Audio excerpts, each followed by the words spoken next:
कराची से शुरू होने वाली तब्दीली न्यूयॉर्क में कैसे जाकर एंड हो गई? ये पाकिस्तानी मेन स्ट्रीम मीडिया की मुनाफकत है या मजबूरियां हैं? बीजेपी की किस्मत का फैसला आज हो जाएगा। बाज़ औक़ात आपकी ताकत आपकी बहुत बड़ी कमजोरी बन जाती है। कालादम तहरीक लब्बैक के खिलाफ अब तक का सबसे बड़ा फैसला आ चुका है। पाकिस्तान में इस तरह के तजर्बात का सिलसिला न जाने कब खत्म होगा। अस्सलाम वालेकुम नाज़रीन, मैं हूं फहद हमदानी। आपको डिजिटल प्लेटफॉर्म पर खुश आमदीद कहते हैं। आज के व्लॉग का बाकायदा आगाज़ अमेरिका से करेंगे और ज़ोहरान ममदानी की सूरत में जो तब्दीली आई है वो पाकिस्तान के साथ कैसे रिलेट करती है, पाकिस्तान में कैसे उसके शादियाने बजाए जा रहे हैं और कैसे मुनाफकत से काम लिया जा रहा है, इस पर रोशनी डालेंगे। बड़ी दिलचस्प खबर है। उसके बाद फिर इंडिया का रुख करेंगे। इंडिया से बड़ी ट्रेंडिंग और ब्रेकिंग न्यूज़ आ रही हैं। खैर, सबसे पहले हम ज़ोहरान ममदानी की बात कर लें। अच्छा, ज़ोहरान ममदानी की बातें ख़त्म हो चुकी हैं भाई। वो उसको इलेक्ट कर लिया गया है। उसके अलावा ये है कि डोनाल्ड ट्रंप के जितने भी साथी थे उसको एलन मस्क सपोर्ट कर रहे थे, डोनाल्ड ट्रंप सपोर्ट कर रहे थे, क्या कुछ था, सबको शिकस्त हो गई। ये सारे क्लीशेस डिस्कस हो चुके हैं। इसके ऊपर हमने व्लॉग भी बना लिया था।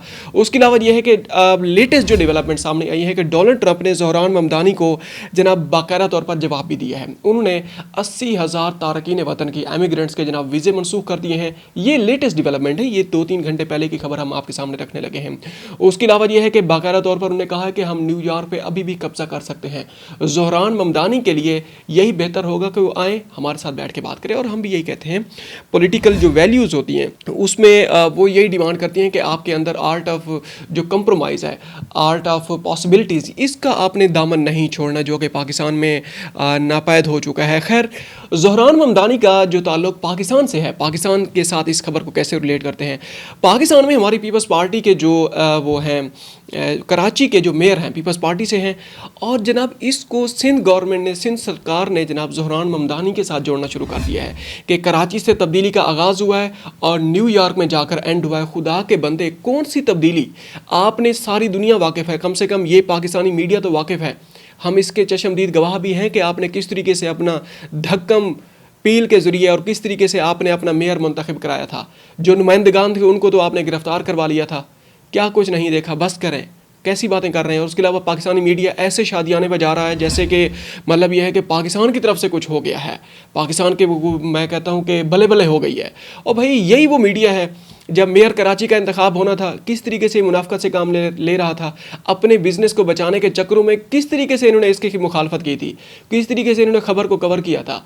आज ये मुनाफकत से काम ले रहे हैं। शाहजेब खानज़ादा साहब पता नहीं क्या कुछ, वो तो ऐसा कर रहे हैं कि जिस तरीके से अमेरिका ने फतह कर लिया हो।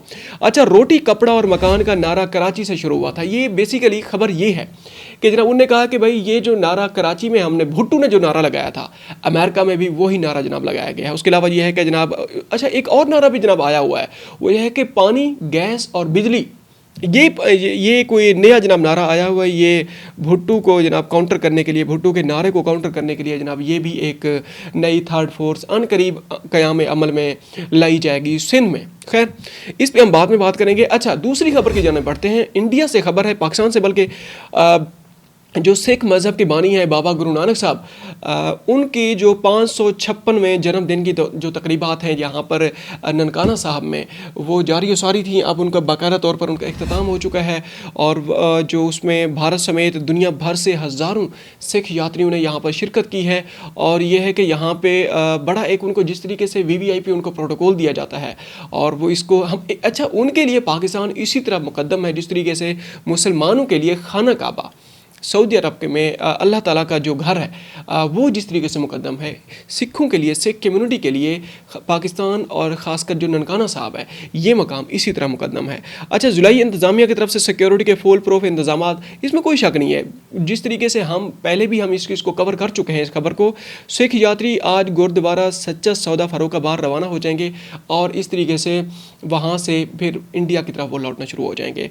बड़ी उनकी वो नगर कीर्तन 7 गुरुद्वारों की यात्रा के बाद वापस गुरुद्वारा जन्म स्थान जब वो उनके जो जत्थे उनके पहुँचे थे और वहाँ पर जो उनका समा था, उन्होंने जिस तरीके से मीडिया से बात की है और वहाँ पर बड़े जज्बाती मनाजिर थे।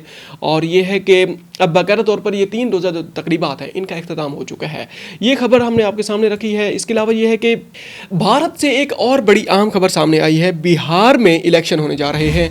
आज उनका इलेक्शन हुआ है और लेटेस्ट जो डेवलपमेंट है वो ये है कि जनाब बीजेपी सरकार का पलड़ा थोड़ा सा डाउन नज़र आ रहा है, क्योंकि भारतीय ये जो पसमानदा तरीन ये बिहार जनाब वो है, रियासत है भारत की। उसके अलावा ये है कि इसके अंदर अच्छा काफ़ी सारे फैक्टर्स हैं। एक तो पाकिस्तान और इंडिया की जो जंग हुई है उसका फैसला है, उसके अलावा माशी दबाव है, उसके अलावा डोनाल्ड ट्रंप ने जो टैरिफ लगाया है 50% जो टैरिफ लगाया है। अच्छा ये कुछ ऐसे आंकड़े हैं जो भारत की हुक्मरान जमात है बीजेपी उसके खिलाफ नज़र आ रहे हैं। उसके अलावा ये है कि जो दही इलाके हैं उसमें अमीर और गरीब के दरमियान फ़र्क इंतहा को पहुँच चुका है, बेरोज़गारी का बड़ा मसला है, स्कूलों और हस्पतालों की हालत भी अबतर है। और ये जो तज्जिया है ये इसमें टाइम्स ऑफ इंडिया ने जनाब इसको सामने रखा हुआ है, और ऊंची ज़ात के हिंदुओं की नुमाइंदा जमात इसको समझा जाता है, बीजेपी को खासकर।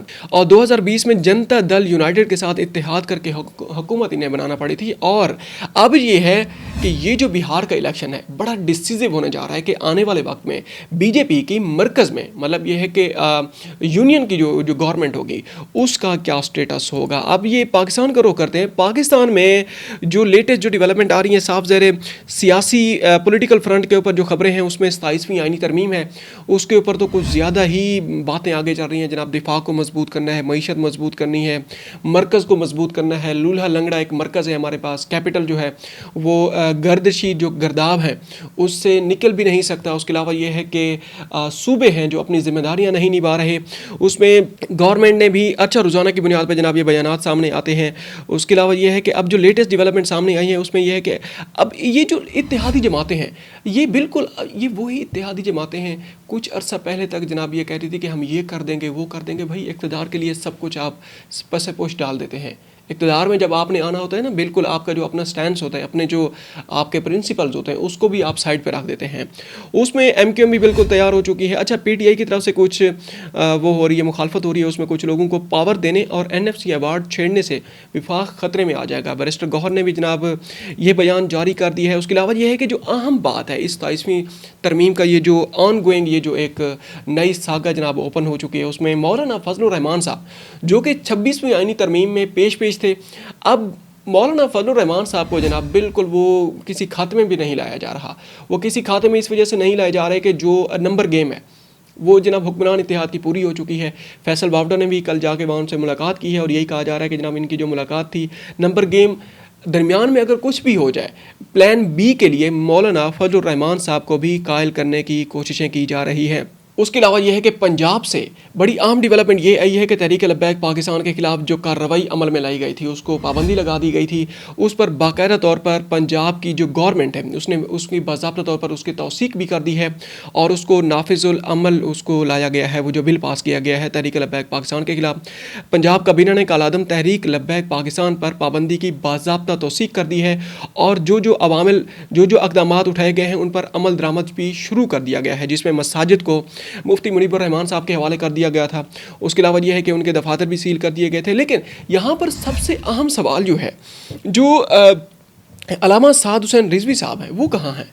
ये बार बार जनाब ये जब तक ये जो मिस्ट्री है इसको अनरेवल नहीं किया जाता, जब तक ये राज सामने नहीं आता कि मौसूफ कहाँ है। उनके एक भाई भी हैं अनस रिजवी साहब, वो पता नहीं कहाँ हैं। और इसमें से तो कुछ लोग तो ये भी कह रहे हैं कि वो स्टेट अथॉरिटीज़ के पास हैं और कुछ लोग ये भी कह रहे हैं कि जनाब वो उनको वो जहाँ भाग हो चुके हैं। अच्छा खैर अब तक के लिए इतना ही, मिलते हैं एक और व्लॉग में। अपना ख्याल रखिएगा और हो सके तो हमारे चैनल का भी ख्याल रखिएगा।